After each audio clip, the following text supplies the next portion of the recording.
Song का नाम 4 Days है और इस सॉन्ग के ऐसे लिरिक्स से ज्यादातर लोग इस सॉन्ग को बनाने वाले के बारे में शायद कुछ ऐसी एक्सपेक्टेशन रखें कि ये बंदा या तो कोई बहुत बड़ा गैंगस्टर रहा होगा या फिर इसका फैमिली बैकग्राउंड शुरू से ही बदमाशी वाला रहा होगा। इस सॉन्ग को बनाने वाले का नाम है ढांडा न्योलीवाला, जो कि अपनी रियल लाइफ में 1% भी ऐसे नहीं है। इवन ये रैपर बनने से पहले एक एथलीट हुआ करते थे और आज ढांडा न्योलीवाला यूथ के बीच इतने ज्यादा पॉपुलर है कि ये जब भी अपना कोई न्यू सॉन्ग रिलीज करते हैं तो वो आते ही तबाही मचा देता है। लेकिन वहीं दूसरी तरफ लोगों के हिट देने की बजाय इनकी कम्युनिटी के आर्टिस्ट इन्हें हिट देने में लगे हुए हैं और इनके साथ बिना सिर पैर वाली कंट्रोवर्सी क्रिएट करना चाहते हैं। तो आज की इस वीडियो में सारा कुछ डिटेल में बताने वाला हूँ ढांडा न्योलीवाला के बारे में। रात के दरिया का किनारा भी कभी आएगा, वक्त का क्या है हमारा भी कभी आएगा। एक अच्छा दिन आया था जिंदगी में, कभी पूछना था कि दोबारा भी कभी आएगा।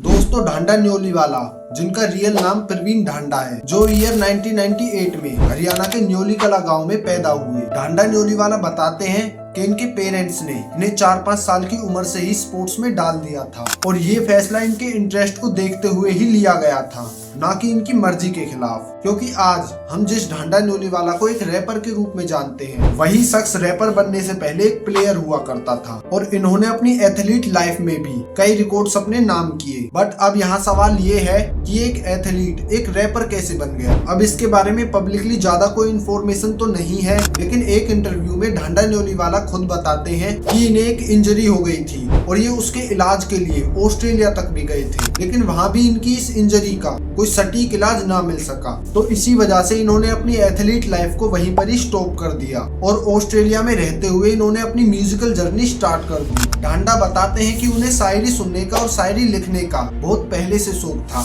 और अपने इसी शौक की वजह से इन्होंने लिखना स्टार्ट किया। ढांडा न्योलीवाला ऑस्ट्रेलिया में रहकर कई तरह के काम करते थे। इन्होंने ऑस्ट्रेलिया में रहते हुए ट्रक भी चलाया और इसके साथ साथ लेबर वर्क भी किया और उससे जो इनकी कमाई होती थी उसमें से ये कुछ रुपए अपने घर वालों को भेजते थे और अपना खुद का खर्चा भी निकालते थे और आखिर में जो थोड़े बहुत रुपए बचते उन्हें ये अपने सॉन्ग्स की प्रोडक्शन में लगा देते थे। ऑस्ट्रेलिया में रहते हुए ढांडा न्योलीवाला मैटी नाम के एक आर्टिस्ट से मिले, जिसके साथ मिलकर ढांडा न्योलीवाला ने 11 अक्टूबर 2020 को अपना पहला सॉन्ग रिलीज किया, जिसका नाम था अफगान। इस गाने के जरिए ढांडा न्योलीवाला ने एक ऐसे हरियाणवी हिप हॉप म्यूजिक को इंट्रोड्यूस किया जो हमने पहले कभी नहीं सुना था और अपने पहले गाने से ही ढांडा न्योलीवाला हरियाणा के एकमात्र ऐसे आर्टिस्ट बन गए जिसने म्यूजिक इंडस्ट्री में इंटरनेशनल आर्टिस्ट के साथ कोलैब किया था। अपने इस सॉन्ग की वजह से ढांडा न्योलीवाला यूथ के बीच काफी पॉपुलर हो गए, बट अभी भी ढांडा न्योलीवाला को वो बहुत तगड़ा फैन बेस नहीं मिला था। लेकिन इस सॉन्ग की सक्सेस की वजह से इन्हें ये तो समझ आ ही गया था कि मैं हरियाणवी म्यूजिक इंडस्ट्री में एक नए तरह के म्यूजिक को इंट्रोड्यूस करने वाला हूँ। और इसके बाद ढांडा न्योलीवाला कई सॉन्ग रिलीज करते हैं, जैसे खेसी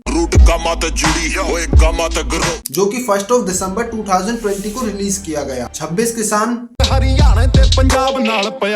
जो कि 20 जनवरी 2021 को आया और हुड हरियाणा के छोरे मारे अपने जो 27 अक्टूबर 2021 को आया। इन सभी सॉन्ग्स की वजह से ढांडा न्योलीवाला को धीरे धीरे लोग जानने लगते हैं, लेकिन इसी समय के दौरान पूरी दुनिया भर में कोरोना की वजह से लॉकडाउन लग जाता है। हिंदुस्तान के हर नागरिक को बचाने के लिए, आपको बचाने के लिए, आपके परिवार को बचाने के लिए आज रात 12 बजे से घरों से बाहर निकलने पर पूरी तरह पाबंदी लगाई जा रही है। और इस समय ढांडा न्योलीवाला ऑस्ट्रेलिया में ही होते हैं और जो इनका रिकॉर्डिंग स्टूडियो था वो ऑस्ट्रेलिया के न्यू साउथ वेल्स में था। तो इन्हें इस समय के दौरान अपने सॉन्ग्स बनाने में काफी मुश्किलों का सामना करना पड़ा और यहाँ इनकी सॉन्ग्स रिलीज करने की स्पीड थोड़ी धीमी हो गई और 28 जून 2021 को ढांडा न्योलीवाला का बेबी सॉन्ग आया, तेरा मेरा मेरा तेरा मेल नहीं है, जो कि लॉकडाउन से पहले ही रिकॉर्ड कर लिया गया था और लॉकडाउन के समय में ये इसका वीडियो शूट नहीं कर सके और इसी वजह से इनके इस सॉन्ग में GTA गेम का वीडियो देखने को मिला।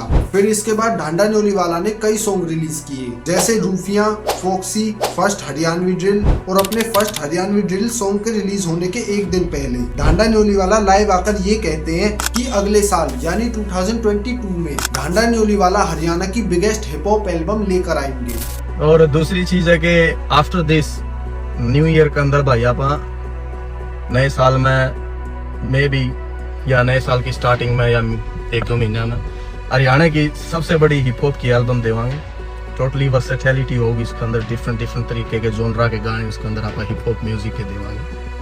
और सबसे बड़ी एल्बम देवांगे भाई हरियाणवी हिप हॉप की, जो आज तक कभी नहीं दी होगी। इसके बाद 6 मई 2022 को ढांडा न्योलीवाला बिच के नाम से एक सॉन्ग रिलीज करते हैं और 8 सितंबर 2022 को बैकबाइट के नाम से ये एक और सॉन्ग रिलीज करते हैं।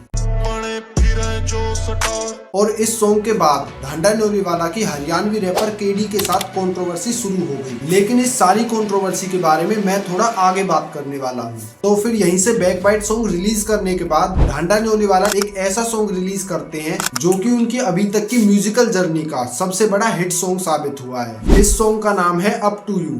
फिर भी पसंद हूँ तो तेरी मर्जी। और प्रेजेंट टाइम में इस सॉन्ग पर 114 मिलियन प्लस व्यूज हैं और 1 मिलियन प्लस लाइक हैं। इस सॉन्ग की इतनी ज्यादा सक्सेस की वजह से ढांडा न्योलीवाला ना सिर्फ हरियाणा में, ना सिर्फ इंडिया में, बल्कि वर्ल्ड वाइड काफी ज्यादा पॉपुलर हो जाते हैं। और इसके बाद ढांडा न्योलीवाला ने जो भी सॉन्ग्स बनाए वो कॉन्टिन्यूसली हिट साबित हुए, चाहे वो नो मर्सी हो, ब्लॉक हो, 4 डेज हो या फिर ईगो कलर हो। ढांडा न्योलीवाला ने जो भी सॉन्ग रिलीज किए वो सभी सॉन्ग हिट साबित हुए। लेकिन इनकी इस म्यूजिकल सक्सेस के साथ साथ एक चीज और थी जो कि इसी समय से स्टार्ट हो गई और अभी इनको जितनी ज्यादा सक्सेस मिलती जा रही है उसे कई लोग इनकी इस दूसरी चीज से जोड़ने की कोशिश करते हैं। मैं बात कर रहा हूँ इनकी म्यूजिकल सक्सेस के साथ स्टार्ट हुई कंट्रोवर्सीज की, जो कि आए दिन हमें सोशल मीडिया पर देखने को मिलती है। ढांडा न्योलीवाला की कंट्रोवर्सी मेनली हरियाणवी कलाकारों से ही है और हरियाणवी कलाकारों में से ही मेनली केडी से ही है। केडी जो कि हरियाणा के एक फेमस रैपर है। केडी और ढांडा न्योलीवाला की काफी पहले से ही कंट्रोवर्सी चली हुई है और अगर आप लोग YouTube पर देखोगे तो ये दोनों ही आर्टिस्ट केडी और ढांडा न्योलीवाला